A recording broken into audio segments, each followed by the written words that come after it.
आधुनिक भारत के इतिहास को हम समझने का प्रयास करेंगे। विभिन्न भागों में समझेंगे। पहला भाग है राजनीतिक संक्रमण काल, जो कि 1707 से प्रारंभ होकर 1740 तक माना जाता है। 1707 ईस्वी में औरंगजेब की मृत्यु के साथ ही भारतीय इतिहास का एक युग समाप्त हो गया। मुगल सम्राट बाबर ने जिस मुगल साम्राज्य की स्थापना की थी, अकबर ने उसे उन्नति के सर्वोच्च शिखर पर पहुंचा दिया था। जहांगीर और शाहजहां ने वैभव और ऐश्वर्य से उसे गौरवपूर्ण बनाया। वही समृद्ध साम्राज्य औरंगजेब की नीतियों के फलस्वरूप उसके शासनकाल में पतनोन्मुख हो गया और उसकी मृत्यु के पश्चात पतन के गर्भ में जा गिरा। औरंगजेब के उत्तराधिकारी अयोग्य सिद्ध हुए तथा साम्राज्य की शक्ति क्षीण होने लगी। विभिन्न प्रांतों के सूबेदार अपने अपने प्रांतों में अपनी स्वतंत्रता की घोषणा करने लगे। जिस समय मुगल साम्राज्य का दीपक मंद पड़ रहा था, उसी समय विदेशी आक्रमण की आंधियां चलने लगी। अफगान नेता नादिर शाह के आक्रमण ने साम्राज्य को अस्त व्यस्त कर दिया। इस प्रकार 1740 ईस्वी तक मुगलों की केंद्रीय शक्ति क्षीण होने पर क्षेत्रीय शक्तियाँ शक्ति संपन्न होने लगी तथा यूरोपियन शक्तियों का राजनीतिक रंगमंच पर प्रादुर्भाव होने लगा। इन यूरोपियन शक्तियों ने देश की अव्यवस्था का पूरा लाभ उठाया। मुगल साम्राज्य की अवनति किस प्रकार हुई, यह हम समझेंगे। औरंगजेब की मृत्यु के बाद उसके पुत्रों मुअज़्ज़म, आज़म और कामबख्श के बीच मुगल तख्त के लिए उत्तराधिकार का युद्ध हुआ। इस युद्ध में विजयी होकर मुअज़्ज़म बहादुर शाह के नाम से गद्दी पर बैठा। बहादुर शाह वृद्धावस्था में गद्दी पर बैठा था, अतः अधिक दिनों तक जीवित न रह सका। 1712 में उसकी मृत्यु हो गई। बहादुर शाह की मृत्यु के बाद उसका पुत्र जहांदर शाह 1712 से लेकर 1713 ईस्वी तक गद्दी पर बैठा, जो पूर्णतः अयोग्य और विलासी सिद्ध हुआ। वह एक नाचने वाली लड़की लाल कुंवर के प्रेम में इतना आसक्त हो गया कि उसने लाल कुंवर के रिश्तेदारों को दरबार में ऊंचे ऊंचे पदों पर नियुक्त कर दिया। इससे दरबार में षड्यंत्र प्रारंभ हो गए। अतः फखरुशीर, जो कि बहादुर शाह के पुत्र आजम उस शाह का पुत्र था, इस स्थिति का लाभ उठाकर गद्दी हत्या ली तथा जहांदर शाह की गला घोंट कर हत्या कर दी। फखरुशीर 1713 से लेकर 1719 ईस्वी तक शासक रहा। सैयद भाइयों सैयद अब्दुल्ला और सैयद हुसैन खां के सहयोग से वह गद्दी पर बैठा था, अतः प्रशासन में सैयद भाइयों का महत्व बढ़ गया। फखरुशीर सैयद भाइयों के प्रभुत्व से मुक्त होना चाहता था, अतः दोनों के संबंध बिगड़ गए। 1719 में सैयद हुसैन मराठा सेना की सहायता से दिल्ली पर आक्रमण कर फखरुशीर की हत्या करने में सफल रहा और रफ़ी उद दर्जात को गद्दी पर बैठाया, किंतु जून 1719 में उसे भी हटा दिया गया। रफ़ी उद दौला को गद्दी पर बैठाया। रफ़ी उद दौला भी अधिक समय तक सिंहासन पर आरूढ़ न रह सका। पेचिस की बीमारी के कारण 17 सितंबर 1719 को उसकी मृत्यु हो गई तथा 18 सितंबर 1719 को मोहम्मद शाह 1719 से 1748 तक शासक रहा। मोहम्मद शाह, जो कि मुगल तख्त पर आसीन हुआ। मोहम्मद शाह के काल की सबसे महत्वपूर्ण घटना सैयद भाइयों का पतन था, किंतु इस काल में साम्राज्य की विघटनकारी प्रवृत्तियां प्रबल हो उठी। दक्षिण में निजाम उल मुल्क ने स्वतंत्र हैदराबाद राज्य की स्थापना कर ली। अवध में शहादत खां ने स्वतंत्र राज्य स्थापित कर लिया। बंगाल में मुर्शिद कुली खां ने मुगल अधीनता का जामा उतार फेंका। आगरा के निकट जाटों ने अपनी स्वतंत्रता की घोषणा कर दी। पंजाब में सिखों ने लूटमार प्रारंभ कर दी और राजपूत रियासतों ने भी केंद्रीय मुगल सत्ता की अवहेलना करना आरंभ कर दिया। मुगल साम्राज्य की लूटमार के द्वारा मुगल साम्राज्य की इस क्षीण शक्ति का अफगान नेता नादिर शाह ने घातक प्रहार किया। रक्तपात और लूटमार के द्वारा उसने देश की तबाही का मंजर दिखाया और मुगलों की रही सही शक्ति को भी नष्ट कर दिया। कालांतर में अनुकूल परिस्थितियां देखकर अंग्रेज भी ब्रिटिश साम्राज्य की स्थापना का स्वप्न देखने लगे और अंततः उन्हें सफलता भी मिली। मराठा शक्तियों का अभ्युदय किस प्रकार हुआ, यह समझने का प्रयास करते हैं। 17वीं शताब्दी के उत्तरार्ध में शिवाजी के नेतृत्व में मराठा शक्ति का उत्कर्ष हुआ था। शिवाजी ने स्वतंत्र मराठा राज्य की स्थापना की। अपनी स्वतंत्रता की रक्षा के लिए जीवन भर मुगलों से संघर्ष करते रहे। शिवाजी की मृत्यु के बाद उसके उत्तराधिकारी संभाजी ने मुगलों से संघर्ष जारी रखा। 1689 ईस्वी में संभाजी को बंदी बनाकर औरंगजेब ने उसका वध करवा दिया। तत्पश्चात संभाजी के सौतेले भाई राजा राम ने मुगलों के दांत खट्टे किए। औरंगजेब ने संभाजी की स्त्री तथा उसके अल्प वयस्क पुत्र को बंदी बना लिया। फिर भी मराठों ने अपूर्व साहस एवं उत्साह का परिचय दिया। 1700 ईस्वी में राजा राम की मृत्यु हो गई। राजा राम की मृत्यु के बाद उसकी विधवा पत्नी ताराबाई ने अपने 4 वर्षीय पुत्र शिवाजी द्वितीय को गद्दी पर बैठाया और स्वयं उसकी संरक्षिका बन गई। अब मराठों का स्वतंत्रता संग्राम ताराबाई के नेतृत्व में चालू हो गया। ताराबाई के नेतृत्व में मराठों ने उन सभी दुर्गों पर अधिकार कर लिया जिन पर पहले औरंगजेब अधिकार कर चुका था। औरंगजेब की मृत्यु के बाद मुगलों ने शाहू को मुक्त कर दिया। 1707 से 1749 तक मराठा राज्य का स्वामित्व छत्रपति शाहू के हाथ में रहा। शाहू शांति प्रिय व आलसी व्यक्ति था, अतः मराठा राज्य की वास्तविक शक्ति पेशवा के हाथ में आ गई। इन पेशवाओं ने मराठा शक्ति को सुदृढ़ करके दक्षिण में अपना प्रभाव स्थापित किया। 1720 से 1740 इन 20 वर्षों तक पेशवा बाजीराव प्रथम ने मराठों के प्रभाव क्षेत्र को बढ़ाया। मराठा की बढ़ती हुई शक्ति से यूरोपीय जातियां भी चौकन्नी हो गई। पेशवा बाजीराव ने 1738 ईस्वी में पुर्तगालियों से बसीन व सालसेट छीन लिए। बाजीराव की बढ़ती हुई शक्ति से भयभीत होकर अंग्रेजों ने उससे मैत्री संबंध स्थापित किए। इस प्रकार मुगलों के पतन से जो राजनीतिक शून्यता उत्पन्न हो गई थी, मराठों ने उस शून्यता को भरने का प्रयत्न किया। सिख शक्ति का उत्थान। सिखों के 10वें गुरु गोविंद सिंह ने सिख जाति के धार्मिक समुदाय को सैनिक शक्ति के रूप में संगठित किया।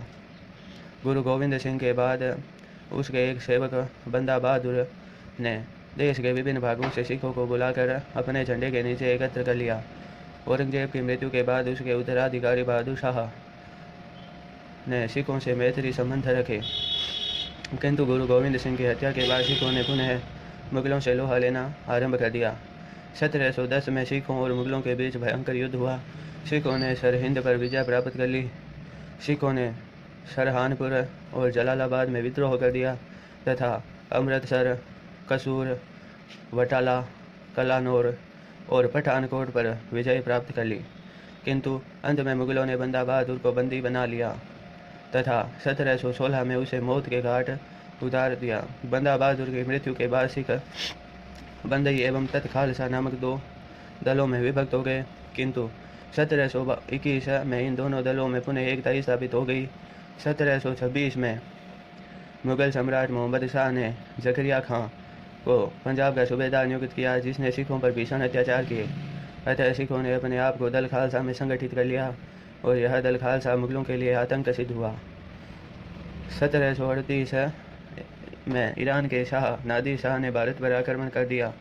भारत से अतुल संपत्ति लूट कर जब वह अपने देश लौट रहा था, तब लौटती हुई नादिर शाह की सेना के पिछले भाग पर सिखों ने आक्रमण कर बहुत सा लूट का माल छीन लिया।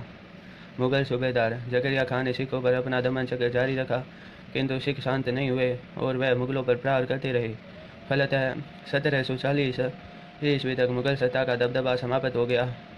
सिखों ने दल खालसा को विभिन्न जत्थों में विभाजित किया तथा 11 जत्थों की एक मिसल बनाई। पंजाब में यह सिख मिसलें धीरे धीरे राजनीतिक प्रभुत्व प्राप्त करने लगी। आगे चलकर रणजीत सिंह ने इन मिसलों को जीतकर संगठित पंजाब राज्य की स्थापना की थी।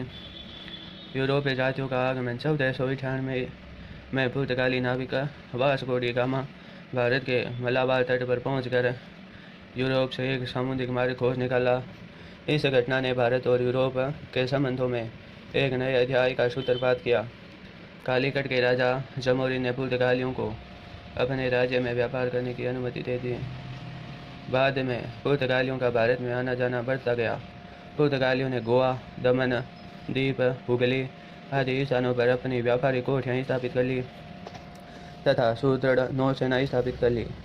कुछ ही वर्षों में पुर्तगालियों ने भारतीय व्यापार में इतना धन कमाया कि उसे देखकर अन्य यूरोपीय जातियाँ दंग रह गई। अतः पुर्तगालियों की तरह अन्य यूरोपीय देशों के व्यापारियों ने भी भारतीय व्यापार के लिए कंपनियां स्थापित की।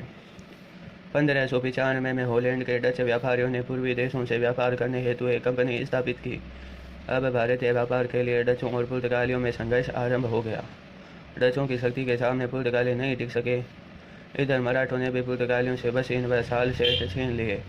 ब्रिटेन में भी एक ईस्ट इंडिया कंपनी स्थापित की गई तथा 1608 में इस कंपनी का पहला जहाज सूरत के बंदरगाह पर पहुंचा। इस जहाज़ का कप्तान हॉकिंस था, जो अपने साथ ब्रिटेन के राजा का पत्र लाया था। हॉकिंस ने यह पत्र मुगल सम्राट जहांगीर को दिया। 6 फरवरी 1613 को एक शाही फरमान द्वारा अंग्रेज़ों को व्यापार करने के लिए एक कोठी बनाने तथा मुगल दरबार में एक एलची रखने की अनुमति दे दी गई। सर थॉमस रो को इस पद पर नियुक्त किया गया, जिसने मुगल सम्राट को प्रभावित कर भारत में अंग्रेजी कोठियाँ स्थापित करने की आज्ञा प्राप्त कर ली। फलस्वरूप भारत में अंग्रेज़ों की व्यापारिक कोठियाँ स्थापित होने लगी। अब भारतीय व्यापार पर एकाधिकार स्थापित करने हेतु पुर्तगालियों, डचों और अंग्रेज़ों के बीच संघर्ष आरंभ हो गया। अंग्रेज़ों ने डचों और पुर्तगालियों को पराजित किया। डचों और पुर्तगालियों को पराजित करने के बाद अंग्रेज़ों की शक्ति में वृद्धि होने लगी। अन्य यूरोपीय जातियों की तरह फ्रांसीसियों ने भी 1664 में एक व्यापारिक कंपनी स्थापित की। भारत में उन्होंने सूरत, मछलीपट्टनम, पांडिचेरी और चंद्रनगर में अपनी व्यापारिक कोठियाँ स्थापित कर ली। मुगल सत्ता के पतनोन्मुख काल में फ्रांसीसियों ने विशेष प्रगति की। पुर्तगालियों व डचों की शक्ति छिन्न भिन्न करने के बाद अब फ्रांसीसी ही अंग्रेज़ों के प्रतिद्वंदी रह गए थे। यह दोनों शक्तियाँ भारतीय व्यापार पर एकाधिकार स्थापित करना चाहती थी, अतः दोनों में संघर्ष अवश्यंभावी हो गया। दोनों शक्तियों के पास आत्मरक्षा के लिए पर्याप्त सेना थी। दोनों शक्तियों ने भारत के देशी राजाओं के पारस्परिक झगड़ों में और राज्यों के उत्तराधिकार के मामलों में हस्तक्षेप कर उन्हें सैनिक सहायता प्रदान करना आरंभ किया। इस सहायता के बदले में उन्होंने भारतीय शासकों से भूमि, धन और अन्य व्यापारिक सुविधाएं प्राप्त कर ली। धीरे धीरे यह व्यापारी एक राजनीतिक शक्ति बन गए और भारत में राजनीतिक प्रभुत्व के लिए दोनों में संघर्ष प्रारंभ हुआ। 1744 से 1763 ईस्वी के बीच दोनों के बीच 3 युद्ध हुए, जिन्हें कर्नाटक के युद्ध कहा जाता है। अंत में अंग्रेज सफल हुए। भारत में साम्राज्य स्थापित करने का मार्ग साफ हो गया। उपर्युक्त विवेचन से स्पष्ट है कि औरंगजेब की मृत्यु के बाद 1740 ईस्वी तक आते आते भारत में राजनीतिक अस्थिरता उत्पन्न हो गई। केंद्रीय नियंत्रण शिथिल हो गया, जिससे क्षेत्रीय शक्तियाँ शक्ति संपन्न होने लगी। मालवा और गुजरात पर मराठों का प्रभुत्व स्थापित होने लगा। उत्तर पश्चिम के सूबों पर अफगानों ने अधिकार कर लिया और राजस्थान व बुंदेलखंड के राजपूत राजा स्वतंत्र हो गए। केंद्रीय नियंत्रण समाप्त होने पर देशी राज्यों के बीच पारस्परिक संघर्ष आरंभ हो गए। देशी राज्यों के पारस्परिक संघर्ष में अंग्रेजों व फ्रांसीसियों ने खुलकर हस्तक्षेप किया। इस प्रकार संपूर्ण देश में अराजकता व्याप्त हो गई।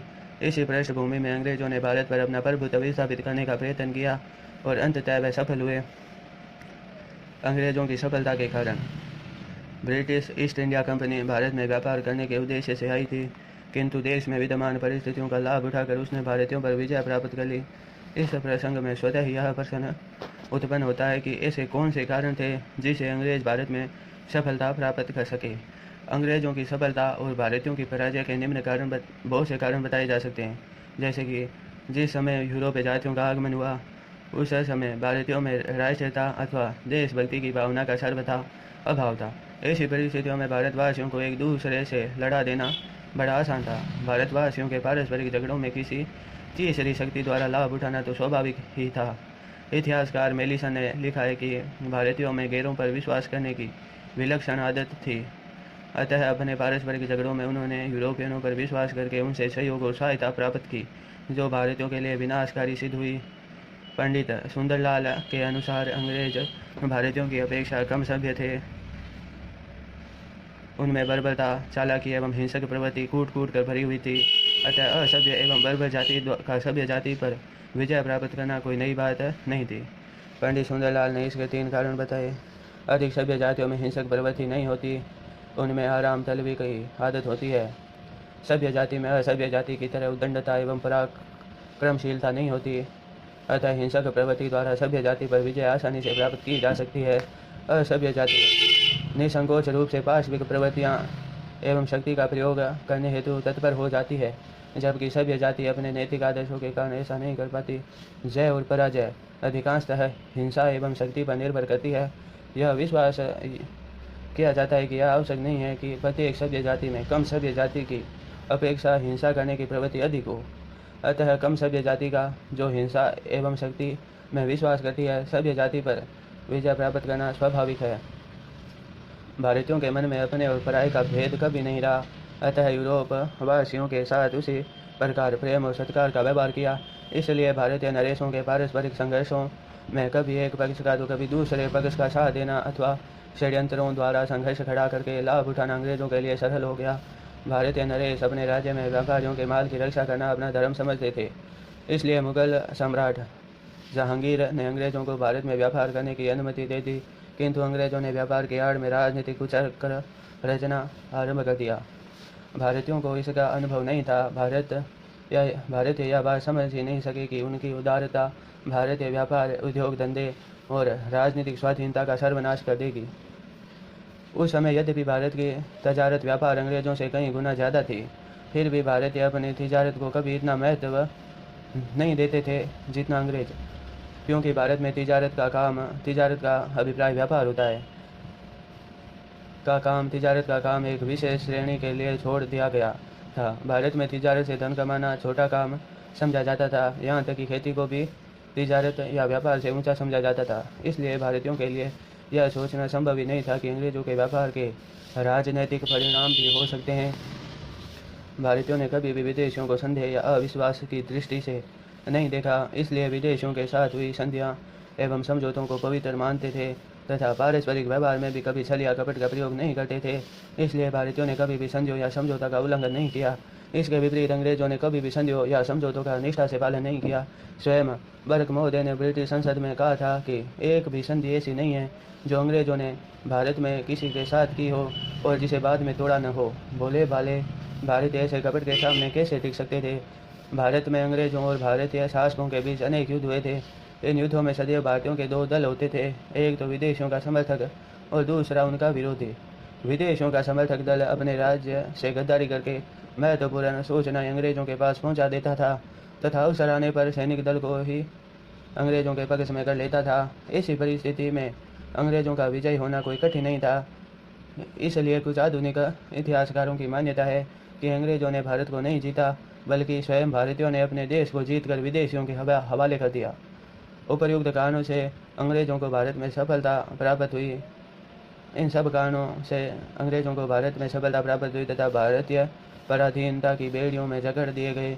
लगभग 200 वर्षों तक भारतीय असम्मान का जीवन व्यतीत करते रहे और अंत में भारतीयों को छुटकारा देश के विभाजन की कीमत पर मिला। इसी के साथ राजनीतिक संक्रमण काल का अध्याय यहीं समाप्त होता है। यह सभी उपर्युक्त जानकारी प्रामाणिक और वैध स्रोत से ली गई है।